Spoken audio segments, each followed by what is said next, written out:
오늘 여러분과 함께 나누고자 하는 하나님의 말씀은 우리 그리스도인들의 언어 사용에 대한 것입니다. 오늘 설교 제목은 혀를 다스리는 지혜입니다. 성경 가운데에서 지혜의 말씀이 기록되어 있는 책이 잠언입니다. 예수님께서는 자기를 믿는 유대인들에게 말씀하셨습니다. 너희가 이 성경에서 영원한 생명을 얻는 줄 생각하고 성경 말씀을 묵상하고 상고하지만 이 성경 말씀이 곧 나에 대하여 증거하는 것이라. 그렇게 말씀하셨습니다. 성경, 신약 성경, 구약 성경은 모두 예수 그리스도를 가리키고 있습니다. 구약 성경은 세상에 오실 예수 그리스도에 대해 안내하고 있으며 신약 성경은 이미 세상에 구세주로 오신 예수님과 장차 다시 오실 예수 그리스도에 대한 기록입니다. 그렇다면 우리가 오늘 읽은 이 잠언의 말씀, 이 잠언의 말씀 역시 예수 그리스도를 소개하는 책이라고 할 수가 있습니다. 잠언에서 가장 자주 등장하는 단어가 무엇입니까? 지혜입니다. 잠언에 나오는 지혜는 글자 그대로 지혜라고 읽으셔도 됩니다. 그런데 때로는 잠언 가운데서 그 지혜가 사람으로 인격체로 등장할 때도 있습니다. 잠언에 나오는 지혜를 예수님이라고 한번 바꾸어서 읽어보시기 바랍니다. 누구든지 나를 사랑하는 자는 생명을 얻거니와 나를 미워하는 자는 자기 혼을 사망에 이르게 한다. 그 지혜 대신에 예수님으로 바꿔보세요. 누구든지 예수님을 사랑하는 자는 생명을 얻습니다. 예수님을 대적하여 미워하는 자는 사망의 형벌을 받습니다. 지혜가 너를 인도할 것이다. 예수님께서 여러분의 삶을 인도하신다. 읽어보면 다 말이 됩니다. 주 하나님께서 세상을 창조하실 때에 나 지혜를 가지셨고 하나님께서는 예수 그리스도 곧 하나님의 말씀으로 세상을 창조하셨습니다. 고로 잠언에 나오는 지혜는 우리 주 예수 그리스도를 가리킵니다. 이것은 지혜의 말씀입니다. 지혜가 무엇입니까? 예수 그리스도입니다. 고린도전서 1장 24절에서는 부르심을 받은 자들에게는 유대인들에게나 그리스인들에게나 그리스도는 하나님의 권능이시요 하나님의 지혜이시니라. 예수 그리스도가 하나님의 지혜이십니다. 잠언에 나오는 그 지혜가 곧 우리 주 예수 그리스도십니다. 우리는 오늘 잠언 말씀을 통해서 우리 주 예수 그리스도의 지혜, 하나님의 지혜를 배우고자 합니다. 그 지혜 가운데 특별히 어떤 지혜냐? 언어 생활에 있어서의 지혜를 말합니다. 혀를 다스리는 지혜에 대해서 살펴보고자 합니다. 우리 대부분의 인간 관계는 말에서 시작되고 말로 끝납니다. 처음 낯선 사람을 만나서 어떻게 관계를 맺습니까? 말로 시작합니다. 인사말을 통해서. 관계를 어떻게 발전시킵니까? 대화를 통해서 관계가 발전합니다. 그 관계가 어떻게 해서 끝장납니까? 잘못된 말 한마디가 인간관계를 와해시킵니다. 우리 인간관계는 대화를 통해서 발전하기도 하고 잘못된 말로 인해서 관계가 깨어지기도 합니다. 별 생각 없이 가볍게 던지는 한두 마디 말이 상대방에게 비수가 되어가지고 마음에 상처를 줄 때도 있습니다. 군대에서 열심히 훈련받고 그나마 몇 달 만에 잠깐 휴가 나왔더니 주변에 있는 사람들은 군대에서 시계가 어떻게 돌아가는지 잘 모릅니다. 시간 정말 안 갑니다. 언제 이거 2년이 다 끝나나? 시간이 진짜 안 갑니다. 모처럼 휴가 받아서 나왔는데 요새 군대 편하고 좋아졌다며 군에 갔다더니 자주 보내 이런 말 하면은 되게 싫어합니다. 자매님들 혹은 남자친구에게 자기 남편에게 나 요즘 살 좀 찐 것 같지 않아? 이렇게 이야기합니다. 그 맞장구 쳐가지고 그런 것 같네 하면은 싸움 납니다. 마음속 생각으로는 제발 아니라고 말해줘. 그래도 이쁘다고 말해줘. 이런 걸 기대하고 있는데 가볍게 그래, 운동 좀 하지, 살 좀 빼지, 이 말을 하면은 그게 그 사람한테는 상처가 될 수가 있습니다. 별거 아닙니다. 사소한 말 한마디가 인간관계의 틈을 비집고 들어와가지고 그 관계를 무너뜨립니다. 가정에서나 교회에서나 직장에서나 언제나 말을 조심해야 됩니다. 우리 조상들은 이 말에 대해서 우리 속담을 통해서 경고를 주고 있습니다. 말 한마디로 천냥빚을 갚는다. 그렇죠? 말은 한마디, 근데 문제 해결은 천냥짜리 빚을 갚을 수도 있다는 겁니다. 잘 준비된 말, 상대방의 마음에 꼭 맞는 말 한마디가 자기가 지고 있던 그 채무를 탕감시켜 주기도 한다는 겁니다. 혀 밑에 도끼 들었다. 그런 말 들어보았습니까? 혀는 아주 부드럽습니다. 그러나 그 혀가 도끼보다 더 강한 위력을 발휘합니다. 혀는 부드럽지만 단단한 뼈를 꺾는다고 했습니다. 다른 사람에게 상처를 입히기도 합니다. 또 다른 사람에게 쓰디쓴 독이 되기도 하는 것이 우리의 말입니다. 발 없는 말이 천리를 간다고 하죠. 나는 딱 한 사람한테만 이야기했는데 알고 보니까 여러 사람에게 퍼져가지고 많은 사람들이 알게 되는 경우가 있습니다. 말은 널리 전파되는 속성이 있습니다. 그냥 전파되면 다행이죠. 갈 때마다 이 살이 덧붙여져 가지고요, 눈덩이처럼 점점 불어납니다. 최초에 의도했던 것하고는 달리 전혀 다른 방향으로 말이 새나갈 수가 있습니다. 남몰래 비밀스럽게 수근수근대면서 이야기했는데 누군가가 그걸 엿듣고 전파하는 경우도 있습니다. 남말은 새가 듣고 반말은 쥐가 듣는다. 말 조심하라고 우리 속담이 경고하고 있습니다. 되도록이면 말을 아끼고 신중하고 조심스럽게 하라는 이야기입니다. 우리 조상들의 지혜에 의하면 말 많은 게 자랑이 아닙니다. 말만 잘한다, 입만 살았다, 말은 청산유수다. 말 잘한다는 이야기가 아니에요. 말은 잘하는데 말에 대해서 책임을 안 진다는 이야기입니다. 말을 많이 하긴 하지만 알맹이나 핵심이 없다는 이야기입니다. 우리 성경이 바로 이런 말에 대한 지혜를 가르치고 있습니다. 그래서 말을 많이 하는 사람은 언제나 조심해야 됩니다. 이 교회에서 제일 조심해야 될 사람이 누구냐? 목사인 제가 조심해야 됩니다. 야고보서 3장 1절 말씀해 보니까 너희는 많이 선생이 되지 말라고 했습니다. 목회자나 교사는 대단히 조심해야 됩니다. 여기서 한마디 하는데 잘못된 교리를 가르치거나 잘못 말하면 수많은 성도들에게 안 좋은 영향을 미칩니다. 이거 다 녹화됩니다. 녹화되어가지고 인터넷 유튜브 방송을 통해가지고 다 퍼져나가요. 수백, 수천의 사람에게 말이 퍼져나갑니다. 말 조심해야 돼요. 목사만 조심하면 되느냐? 아닙니다. 모든 사람이 말에 대해서 조심해야 됩니다. 이어지는 야고보서 3장 2절 말씀은 다음과 같이 경고하고 있습니다. 우리가 다 많은 것에서 실족하나니 만일 어떤 사람이 말에서 실족하지 아니하면 바로 그 사람은 완전한 사람이요 능히 온몸도 제어하는 사람이라고 했습니다. 말에 실수가 없는 자면 완벽한 사람입니다. 완벽한 사람 있습니까? 없습니다. 다 말에 실수가 많다는 뜻입니다. 이 말을 다스리고 제어하는 것은 쉬운 일이 아닙니다. 그래서 야고보서 3장에서는 이어지는 구절들에서 몇 가지 예를 들고 있습니다. 말이라는 이 짐승이 있습니다. 힘도 좋고 달리기도 잘합니다. 근데 어디로 달릴지 모릅니다. 어떻게 하면 말이 달리는 방향, 달리는 속도를 제어할 수가 있습니까? 말의 입에다가 재갈을 물려가지고 잡아당기는 겁니다. 그렇게 하면 말이 말을 듣습니다. 크고 힘이 센 말도 재갈을 물려서 조종이 가능하다는 겁니다. 그런데 말처럼 그렇게 크고 힘 좋은 그런 지체가 아니고 우리 입 속에 있는 요 짧은 혀, 이거는 제어가 안 된다는 겁니다. 이거 어떻게 재갈 물릴 수 있습니까?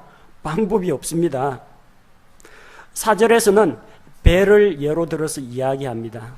거대한 배가 있습니다.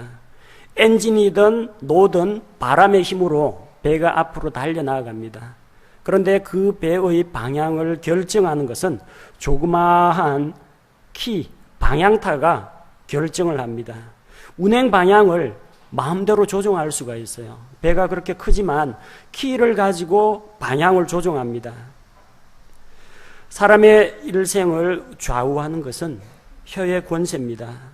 그런데 혀를 제어하기는 정말 어렵다는 것입니다. 잠언 18장 21절에서 성경은 사망과 생명이 혀의 권능 안에 있나니 혀를 사랑하는 자들은 그것의 열매를 먹을 것이라고 합니다. 사망과 생명이 혀의 권능에 달려 있습니다. 자기 마음속에서 예수 그리스도를 주로 믿고 내가 예수 그리스도를 주로 시인하고 고백할 때 구원을 받습니다. 완고한 마음을 품고 주님을 거부하고 주를 거절할 때 하나님의 구원의 은혜의 선물을 받을 수가 없습니다. 법정에서 내가 어떠한 진술을 하느냐에 따라서 유죄가 되기도 하고 무죄가 되기도 합니다. 인기 있는 연예인이 말 실수 한 번 잘못해가지고 완전 네티즌들의 집중 포화를 맞고 추락하기도 합니다. 국회 청문회에 나와가지고 말 한 번 잘해가지고 청문회 스타가 되는 국회의원도 있고 말 실수해가지고 두고두고 사람들 조롱거리가 되는 그런 사례도 있습니다. 사망과 생명이 혀의 권능에 달렸습니다. 5절에서는 작은 불이 큰 물체를 태운다고 했습니다. 성냥불 하나 가지고 온 산을 불태워 버릴 수도 있습니다. 혀는 작은 것이지만 한 사람이나 한 조직체, 한 국가를 불살라 버릴 수도 있다는 것입니다. 그래서 우리는 잠언 말씀을 통해서 말하는 지혜를 배우는 것이 필요합니다. 우리의 혀를 다스리는 지혜를 배우는 것이 필요합니다. 오늘 읽은 본문에서 몇 가지 혀를 다스리는 지혜를 배우고자 합니다. 8절 말씀에 보니까 급히 나아가서 다투지 말라고 했습니다. 말할 때 제일 조심해야 될 거, 성급하게 말하지 말라는 겁니다.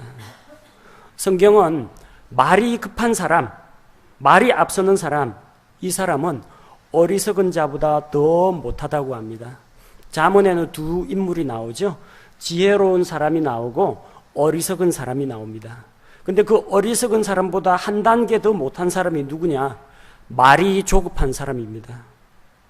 잠언 29장 20절 말씀에 보니까 내가 말이 조급한 사람을 보느냐? 그보다는 어리석은 자에게 더 소망이 있느니라. 성급하게 말하면 안 됩니다. 성급하게 말하면 자기가 말하고자 하는 핵심을 놓쳐버릴 수가 있습니다.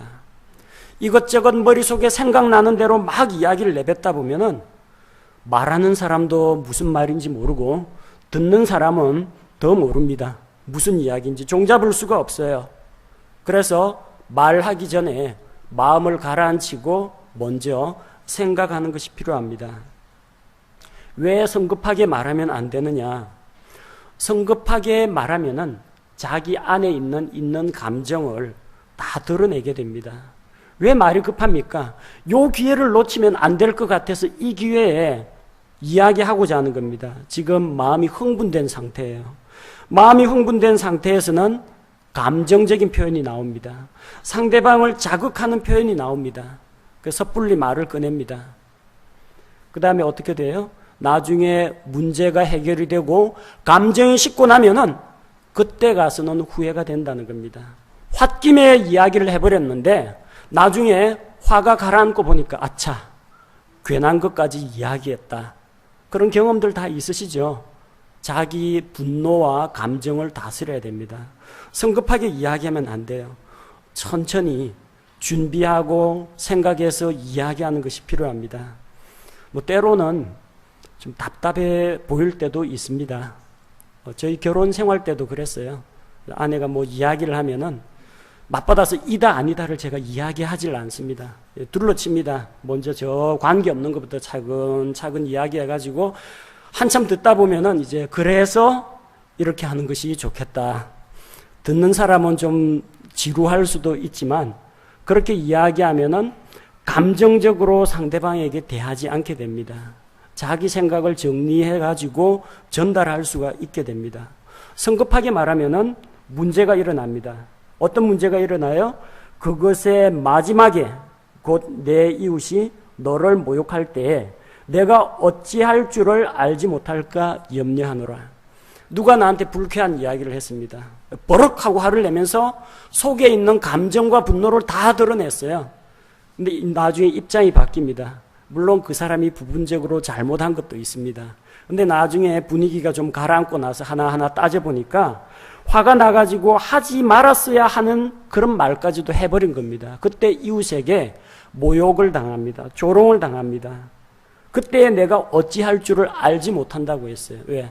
한 번 말해버린 것은 다시 주워 담을 수가 없습니다. 엎질러진 물이라는 겁니다. 다시 주워 담을 수가 없어요. 어떻게 그 사람에게 안 들은 걸로 해달라고 하겠습니까? 그 사람의 기억을 지워버리겠습니까? 미안하다고 사과하고 용서를 구할 수는 있겠죠?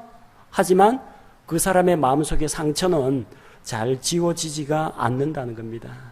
말을 할 때 성급하게 말하면 안 됩니다. 성급하게 말하면 상대방을 배려하지 못합니다. 말하는 자기 입장만 내세우고 듣는 사람 입장은 전혀 고려하지 못하게 된다는 겁니다. 상대방 눈치 보고 비율을 맞추라는 뜻이 아닙니다. 내가 이 말을 하면 상대방이 어떻게 생각할까 한 번쯤은 생각해 보시라는 겁니다. 듣는 사람 기분이나 듣는 사람 입장은 생각하지도 않고 말을 함부로 내뱉지 말라는 이야기입니다. 야고보서 1장 19절 말씀은 그러므로 내 사랑하는 형제들아 사람마다 듣기는 빨리 하고 말하기는 더디하며 진노하는 것도 더디하라. 그런데 대부분의 사람이 이걸 반대로 하고 있습니다. 듣는 건 천천히 합니다. 불러도 반응이 없어요. 들은 척 만척 합니다. 열심히 설명하고 이야기하는데 귀 기울여 듣지를 않습니다. 듣는 속도가 느려요. 그런데 말은 빠릅니다. 남의 말은 안 듣는데 자기 할 말 하는 것은 아주 빨라요. 그게 일반적인 사람의 모습입니다. 그래서 야고보서는 그 반대로 하라는 겁니다. 듣기는 신속히, 그리고 말하기는 천천히 하라는 겁니다. 말하는 속도를 말하는 것이 아니고요.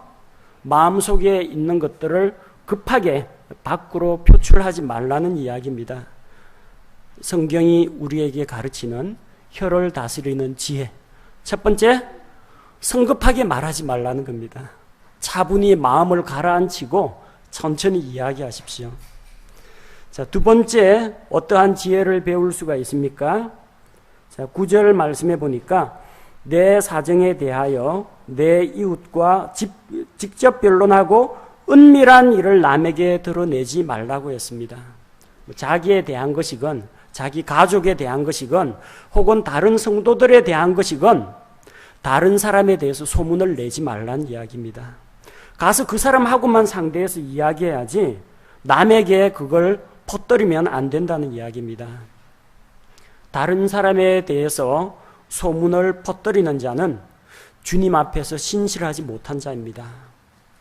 역시 여기에 대해서 잠언 지혜의 말씀이 경고하고 있습니다.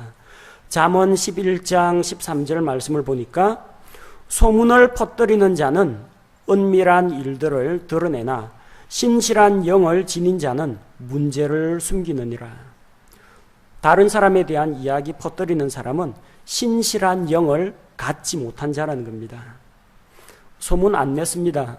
저 한 사람한테만 이야기했습니다. 그러죠? 근데 가장 빨리 소문을 퍼뜨리는 방법이 있어요. 어떻게 하면 되느냐? 이건 비밀인데 다른 사람에게 절대 이야기하지 말고 너만 알고 있어라. 이러면 100% 퍼집니다. 입이 건질건질해가지고 임금님 귀는 당나귀 귀 이거 이야기하고 싶어가지고 못 견딘다는 겁니다. 그 다음에 이 이야기를 들은 사람이 어떻게 하는지 아십니까?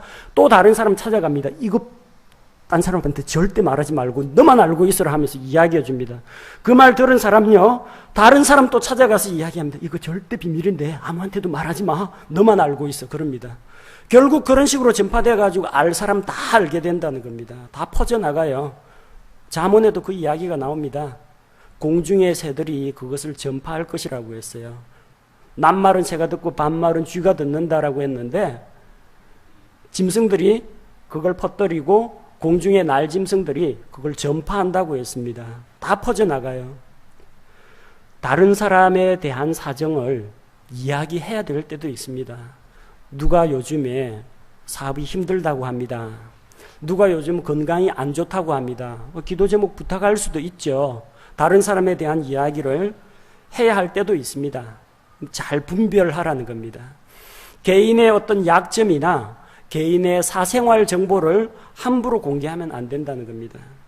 대표기도 시켜놨는데 어느 교회에서는 대표기도 한다고 하면서 이혼할 위기에 처해 있는 어느 형제에게 주님의 위로가 함께 하시기를 기도합니다. 이러면 기도 듣는 사람이 다 알아버려요. 아, 그 집에 뭐 가정에 문제가 있구나. 아, 누가 요새 좀 그래 얼굴 표정이 안 좋다고 했더니 그 형제가 이혼을 생각하고 있다고 다 알아버립니다. 나중에 이혼이 기정사실화 돼버리고 맙니다.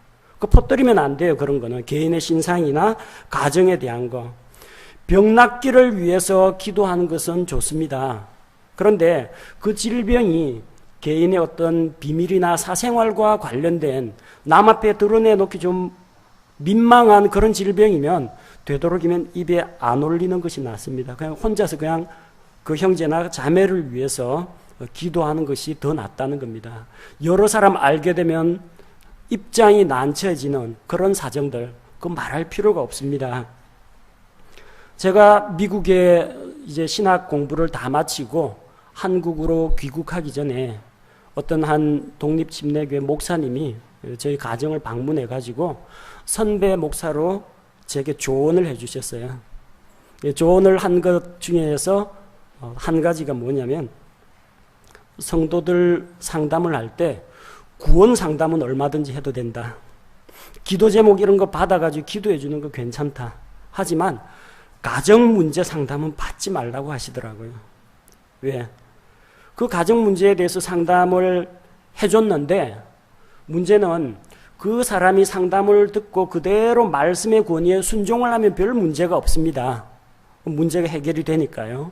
그런데 상담을 해줬는데 대부분 상담을 하러 오는 사람이 자기 속에 자기만의 정답을 가지고 있습니다. 나는 이럴 거야 하는데 목사님이 맞장구 쳐주기를 기다리는 거예요. 근데 목사는 그 맞장구 쳐주는 사람이 아니고 성경에는 뭐라고 되어 있습니까? 하고 성경 말씀을 가지고 조언을 해주는 사람입니다. 자기가 마음속에 가지고 있는 자기만의 해답과 성경 말씀이 충돌을 하면은 대부분 성경 말씀을 잘 안 들어요. 자기 생각대로 밀고 나갑니다. 그런데 이 사람은 그때부터 목사님이 짐이 되기 시작합니다. 왜? 내 비밀을 알고 있는 사람이 이 세상에 한 명 더 늘어났습니다. 이혼 문제를 가지고 상담을 했는데 남편이 요즘 불륜을 하는 것 같습니다. 어느 자매가 상담을 했어요. 들었어요. 그 가정의 비밀을 알아버렸습니다. 남편이 자기 아내가 목사님한테 상담하러 갔다는 거 압니다. 그 형제 교회에 안 나옵니다. 목사님이 나를 죄인으로 꼽고 불러다가 조금 있으면 책망하겠지 싶어가지고 그 다음부터는 서로 얼굴 대하기가 민망해서 그냥 교회를 떠나버리는 경우가 많다는 겁니다. 가정의 은밀한 일에 대해서 목회자가 하소연을 들어도 조율을 해줄 수가 없습니다. 가정 안에서 남편과 아내 사이에서 해결을 봐야 됩니다. 자녀 문제, 목사가 이래라 저래라 간섭을 할 수가 없어요. 성경적인 지혜와 조언은 해줄 수가 있지만 어떻게 통제가 안 됩니다. 그 자녀에 대해서는 부모님에게 제가 조언을 해드리면 부모님이 자녀 불러다가 야단을 치고 바르게 훈계해야 한다는 겁니다. 그래서 상담을 할 때 하나님의 말씀에 순종할 준비가 되어 있거든 저를 찾아오시고 그게 아니고 자기 혼자만의 해답지를 가지고 있으면요 상담을 차라리 안 하는 게 낫습니다. 하나님하고 이 기도하는 가운데 말씀 보는 가운데 스스로 해결을 하셔야지 자기의 은밀한 그런 민망한 내용을 다른 사람에게 함부로 이야기하는 것은 좋지가 않습니다. 목사는 누설은 안 합니다. 근데 뭐가 문제예요? 내가 입 밖에 내었으니까 비밀을 아는 사람이 생겼다. 혹시 이게 퍼져나갈지도 모른다. 그런 불안한 생각 때문에 목회자를 경계하게 된다는 겁니다. 신약교회 안에도 이런 문제점들이 더러 나타나곤 했습니다. 디모데전서 5장에 보니까 과부에 대한 이야기가 나와요. 그것도 젊은 과부들. 이 젊은 과부들, 당시 과부들은 생활력이 없기 때문에 교회가 다 뒷바라지를 해줍니다. 그러니까 먹고 사는 데는 지장이 없어요. 근데 남편이 없죠. 그러다 보니까 이 자매를 어떻게 통제하고 가정에 권위자가 없으니까 통제할 사람이 없어요. 이 사람들이 어떤 일을 저질렀느냐? 디모데전서 5장 13절에 보니까 또한 그들이 누구냐면 할 일 없는 젊은 과부들을 이야기합니다. 또한 그들은 게으르게 지내는 것을 배워 집에서 집으로 돌아다니고 게으를 뿐만 아니라 수다쟁이와 참견하기 좋아하는 자가 되어 자기들이 마땅히 말하지 말아야 할 것들을 말한다고 했습니다. 교회 안에서 돈 많고 일 없고 시간 많이 나고 이런 사람들이 그 당시에 교회 안에 자꾸 말을 퍼뜨리는 일이 있었다는 겁니다. 마땅히 하지 말아야 할 일들을 누가 그랬대 이런 이야기하고 누구에 대해서 비판하는 그런 이야기, 또 다른 사람에 대해서 비방하는 이야기는 사람들 귀에 쏙쏙 잘 들어옵니다. 그리고 잘못된 선입견을 가지고 그 사람을 대하도록 만들어 버린다는 겁니다. 우리도 그리스도인의 교제, 성도들 간의 교제 나눌 때 이런 거 조심해야 됩니다. 소모임 안에서 일어난 이야기는 되도록이면 소모임 안에서 끝내십시오. 밖에까지 가지고 나오지 마십시오. 함부로 다른 사람들에게 퍼뜨리지 마시기 바랍니다. 우리 교회는 여러 다른 교회에서 상처를 많이 받고 오신 분들도 많습니다. 다른 교단에서 오신 분도 있고 이단에 속아가지고 고생하다가 오신 분도 있고 사연이 많아요. 그러다 보니까 이제 바른 진리의 말씀, 바른 교회를 찾았다, 좋아하는 그런 마음에서 이전에 내가 있을 때는 이러한 것 때문에 내가 속았는데 지금 보니까 후회가 된다 이야기하는데, 앞으로 나아가고 앞으로 어떻게 신앙생활해야 될 거는 생각 안 하고 자꾸 과거 이야기만 끄집어내다 보면요, 그게 또 자꾸 다른 어떤 특정 교단이나 다른 사람에 대해서 비방하는 말이 될 수도 있습니다. 그래서 되도록이면 교제 나눌 때 은혜롭고 덕을 세우는 이야기를 해야 됩니다. 물론 처음 자기 구원 간증이나 신앙 이력을 이야기할 때 소개하는 건 괜찮습니다. 근데 소모임에서 들은 이야기 가지고 누구에 의하면 이렇다고 하더라, 소모임 밖으로 이야기를 가져가지 마시기 바랍니다. 굳이 만약에 그 이야기가 필요하다고 하면 소모임 리더한테 이야기하거나 목회자한테 직접 이야기하시기 바랍니다. 소모임 상황에 대해서 다른 사람에게 퍼뜨리거나 리더나 목사가 아닌 다른 사람한테 퍼뜨리면 그 다음부터 그 소모임에서는 자기 고민이나 기도 제목 나누기가 힘들어집니다. 우리 자매들끼리만 알고 있자고 이야기했는데 어느 틈에 보니까 저기 다른 소모임이나 다른 형제들까지 알고 있어요. 그럼 누가 자기 어려운 사정을 교제에 나와가 고백하겠습니까? 목회자 몰라도 괜찮습니다. 그러니까 그런 것까지 일일이 낱낱이 다 보고할 필요가 없습니다. 그러나 정말로 그 형제나 자매에게 기도해주고 상담이 필요하다, 그런 게 있으면 소모임 리더가 저를 찾아오시기 바랍니다. 다른 루트를 통해 가지고 거꾸로 목회자 귀에 들어오도록 하지 마십시오. 여러 다리 건너다 보면요, 말이 많이 퍼져나갑니다. 자, 두 번째 말하는 지혜, 무엇을 배웠습니까? 다른 사람의 은밀한 일을 함부로 누설하지 말라는 것입니다. 이게 혀를 다스리는 지혜입니다. 세 번째 지혜가 있습니다. 11절 말씀. 적절히 말한 말은 은 그림들에 있는 금 사과들 같으니라. 그림 가운데에서 금속으로 만든 은 위에다가 사과 무늬를 새기고 그 안에 금으로 칠한 그런 그림이 있습니다. 그림을 제외하고도 은과 금, 그 가치만 해도 대단한 것입니다. 근데 하얗게 반짝반짝한 그 배경 은혜에 노랗고 빛을 발하는 정금으로 안에 칠이 되어 있는 그런 금사과, 얼마나 보기에 아름답겠습니까? 정말로 잘 어울린다는 겁니다. 자, 그래서 이런 적합한 말, 때에 맞는 말, 대상에 맞는 말, 그 상황에 맞는 말을 하는 것이 말하는 지혜입니다. 올바른 말들은 능력이 있습니다. 능력이 있기 때문에 상대방을 변화시킵니다. 능력이 있기 때문에 상대방에게 공감과 동의를 얻어낼 수가 있습니다. 바른 말을 하면은 상대방이 수긍을 합니다. 바른 말을 하도록 힘써야 합니다. 욥기 6장 25절에서 바른 말들은 참으로 얼마나 위력이 있는가. 그런데 너희의 주장은 무엇을 책망하느냐.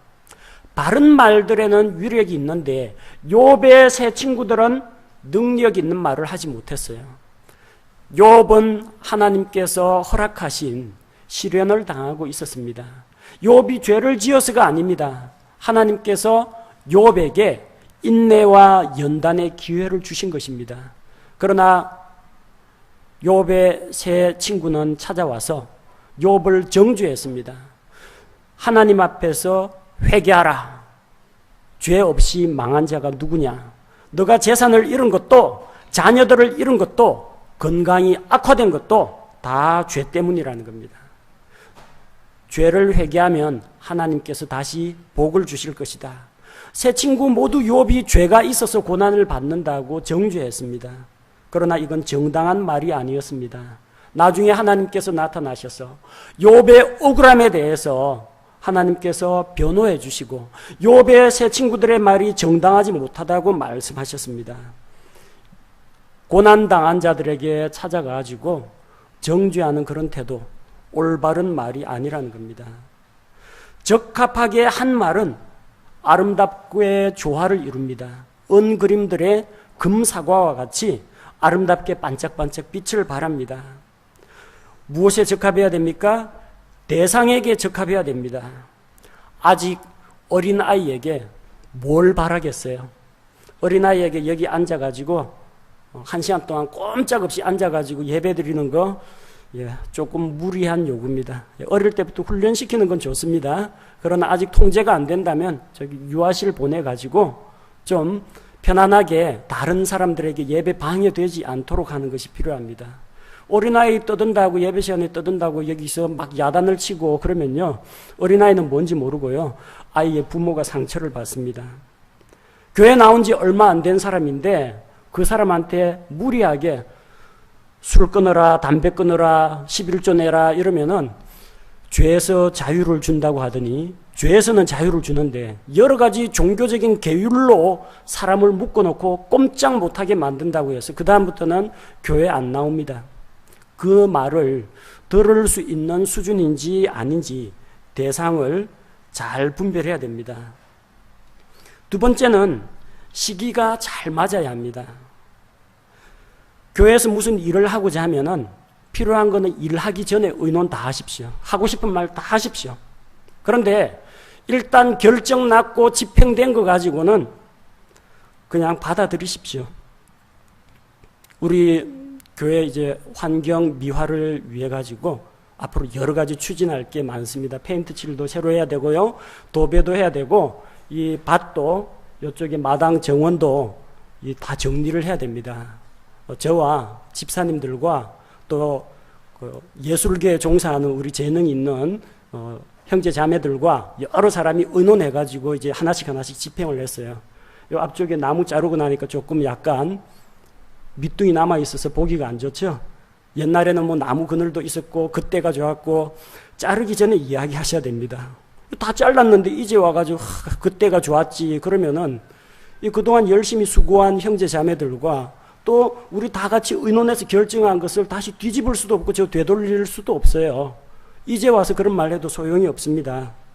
결정 난 일 다 끝나고 집행된 거 가지고 불평의 말을 내거나 하는 것은 시기적으로 맞지 않습니다. 마음속에 좀 반대하는 의견이 있거든 의사결정 나기 전에 미리 이야기를 해주시기 바랍니다. 교회의 필요에 따라서 열심히 일하고 헌신한 우리 형제 자매들에게는 오히려 격려의 말을 많이 애쓰셨죠. 힘드셨죠. 도와드리지 못해서 죄송합니다. 자르고 나니까 더 보기 좋습니다. 이렇게 세워주는 말을 해야 됩니다. 또 무엇에 맞아야 합니까? 대상에게 맞아야 하고 시기가 맞아야 하고 이치에 맞아야 합니다. 이치에 안 맞는 말을 가지고 사람들을 현혹시켜서는 곤란합니다. 어느 형제가 몸이 안 좋아가지고 병원에 입원했습니다. 가서 뭐 해야 됩니까? 가서 병 낫기를 위해서 성경적인 방법대로 병 낫기를 위해서 기도하고 그리고 하나님을 더 의지할 수 있도록 힘을 실어줘야 됩니다. 가가지고 예수 믿으면 복받고 건강하고 만사가 형통하게 풀린다고 했는데 당신이 아픈 걸 보니까 기도 생활을 게을리해서 그렇다. 잘 생각해봐라. 요새 뭐 신앙생활에 하나님하고 관계 어긋난 게 없느냐. 가서 이야기하는 게 다 정죄하는 이야기를 하면 누가 그거 받아들이겠습니까? 지금 몸이 아파 죽겠는데 위로는 해주지 못할 망정 하나님하고 관계가 안 좋아가지고 벌 받았다. 그러고 누가 뭐 다쳤다고 하니까 당신이 지난주 주일 예배 빼먹어서 그렇다. 그런 식으로 비난을 하면은 도저히 성경적인 원리하고 맞지도 않거니와 상대방에게는 그 말이 흉기가 되어버린다는 겁니다. 그래서 이걸 잘 분별해야 돼요. 말이면 다 말이 아닙니다. 분별력 있고 이치에 합당한 말을 하는 것이 필요하다는 겁니다. 경우에 맞는 적합한 말을 하려면 지혜가 필요합니다. 우리 사람으로는 잘 못합니다. 하나님께 기도하면서 분별력을 구해야 합니다. 이사야 50장 4절 말씀을 보겠습니다. 이사야 50장 4절 말씀을 보니까 주 하나님께서 학식 있는 자의 혀를 내게 주사 내가 피곤한 자에게 때에 맞는 말을 할 줄 알게 하시나니 그분께서 아침마다 일깨우시되 나의 귀를 일깨우사 학식 있는 자같이 듣게 하시는도다. 피곤하고 곤고한 자, 질병으로 신음하는 자, 예수님을 몰라서 방황하고 헤매이는 자, 이런 자들에게 누가 때에 맞는 말을 할 수가 있습니까? 하나님께 기도해야 됩니다. 성령님께서 도와주시기를 하나님께 간구해야 됩니다. 복음을 전하고자 하는데 이 사람이 예수님을 믿지 못하는 이유가 있습니다. 죄 문제에 대해서 고백을 안 하고 자기는 죄인이 아니라는 사람이 있어요.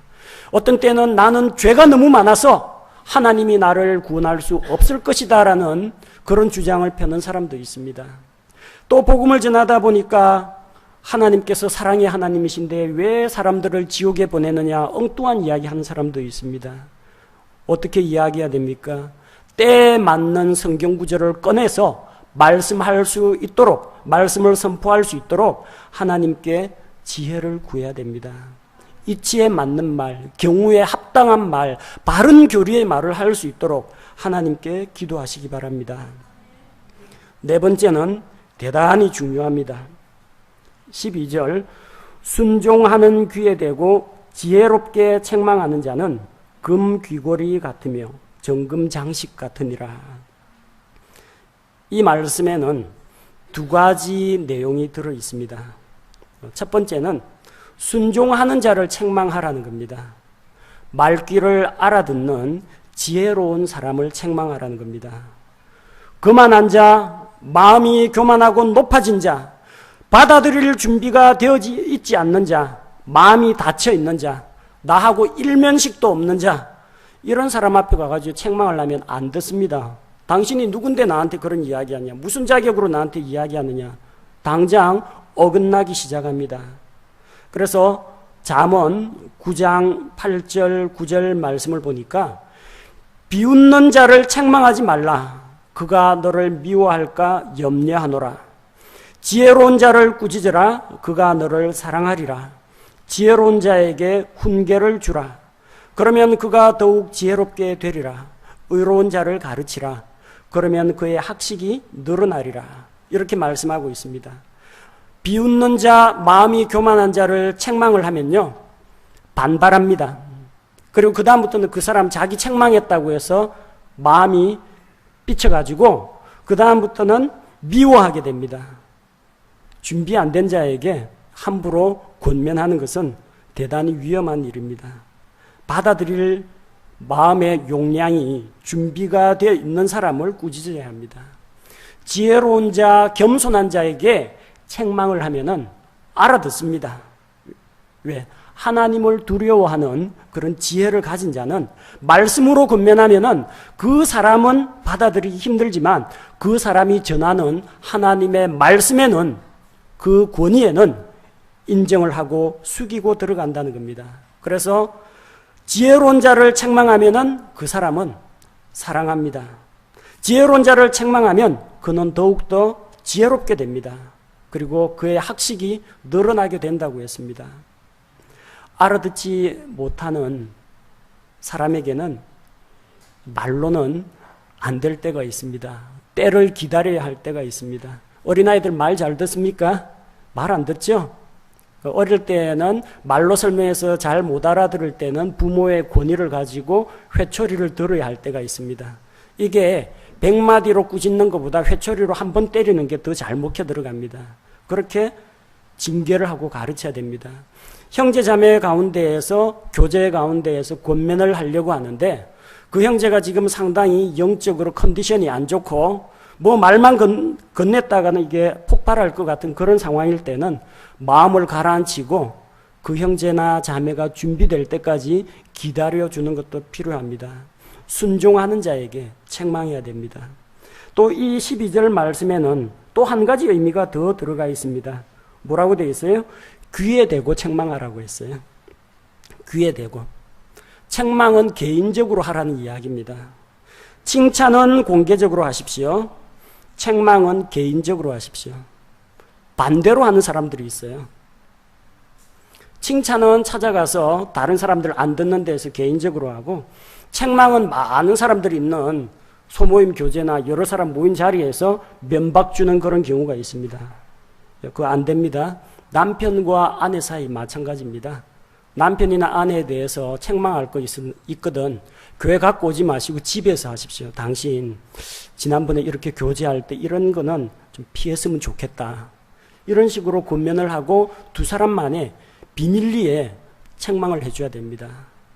사람들 다 모인 자리에서 자기 아들, 자기 아버지, 어머니, 자기 남편, 자기 아내, 가족이 가족을 서로 이제 비웃고 정죄하고 비난하고 책망하면 그 집안이 뭐가 되겠습니까? 가장의 권위는, 아내에 대한 사랑은, 자녀에 대한 애착은 다 어디로 간 겁니까?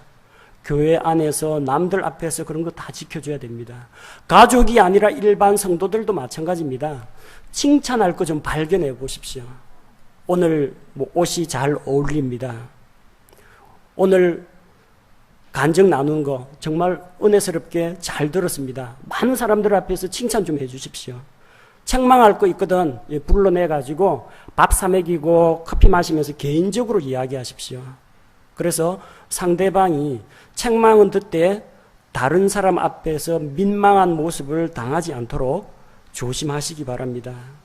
마태복음 18장 15절에서 우리 주님께서 여기에 대해서 지혜를 가르쳐 주십니다. 또한 만일 내 형제가 내게 범법하거든 가서 너와 그만 따로 있을 때에 그의 허물을 그에게 일러주라. 만일 그가 내 말을 들으면 내가 내 형제를 얻었느니라. 형제가 잘못한 게 있고 범죄한 것이 있으면은 불러내어서 따로 너와 그 사람과 단둘이 따로 있을 때에 허물을 일러주라는 겁니다. 들으면 성공입니다. 뭐 안 들으면은 다른 형제들을 시켜가지고 조금 더 권면을 하는 게 필요하겠죠. 그래서 네 번째 배울 수 있는 말하는 지혜. 순종하는 자에게 책망을 하되 책망은 개인적으로 하라는 겁니다. 그가 지혜롭고 받아들일 준비가 되었다고 할지라도 개인적으로 책망하고 칭찬은 공개적으로 칭찬을 해주시기 바랍니다. 강단에서 말씀을 선포하는 저도 이 부분에서 완벽하지 못합니다. 그래서 언제나 주일 오후에 돌아가면은 설교 모니터링을 하는 제 아내로부터 평가를 듣습니다. 어떤 부분은 좋았다. 하지만 이런 부분은 조심해야 된다. 제 아내가 성도들 앞에서 동네방네 떠들고 다니지 않습니다. 저한테만 딱 이야기합니다. 우리 애들도 없는 곳에서 서재 들어와서 조용히 일러줍니다. 그러면 이제 받아들일 수가 있어요. 그런데 예배 마치고 나서 많은 사람들 앞에서 저한테 비난을 하고 공개 망신 주면 어떤 생각이 들겠어요? 받아들이기는커녕 반발하는 마음만 생기게 된다는 겁니다. 우리는 다 실수가 많은 사람들이에요. 연단 받지 못한 사람들입니다. 모난 구석들이 많은 사람들입니다. 특히 말에 실수가 많은 사람들입니다. 그래서 혀를 잘 제어해서 조심해야 됩니다. 어떻게 하면 말을 지혜롭게 잘 할 수가 있습니까? 첫 번째는 다른 사람의 말에 귀를 기울여야 합니다. 유대인의 지혜의 책이라고 불리는 탈무드에는 하나님께서 사람에게 입은 하나를 주셨는데 귀를 2개를 주신 이유는 무엇인가 물어봅니다. 왜 그렇습니까? 말하는 것보다 듣기를 2배나 더 많이 하라는 겁니다. 자기 입장만 자꾸 이야기하기보다는 다른 사람 이야기를 귀 기울여 들으라는 겁니다. 그러면은 성급하게 말하는 그런 문제가 해결이 됩니다. 그리고 잘 생각해서 이치에 맞게 분별 있게 말하는 데 크게 도움이 됩니다. 또한 말하기 전에 여러 번 생각하시기 바랍니다.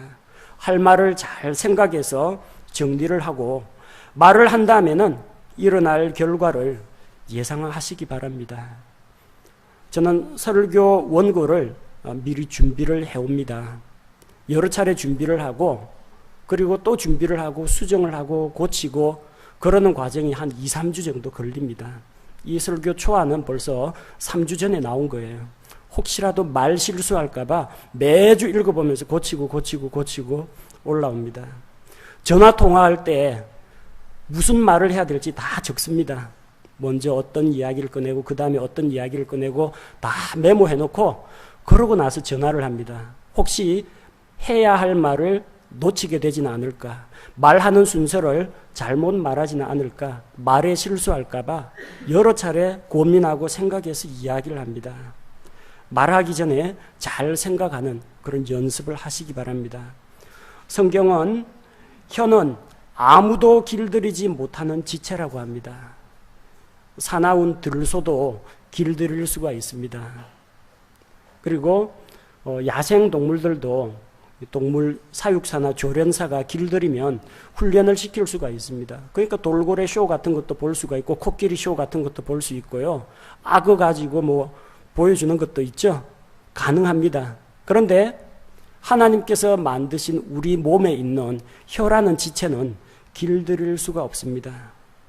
이거 길들일 수 있다면 그 사람은 정말 말 실수가 없는 사람입니다. 우리 힘으로는 못합니다. 하나님께 의지해야 됩니다.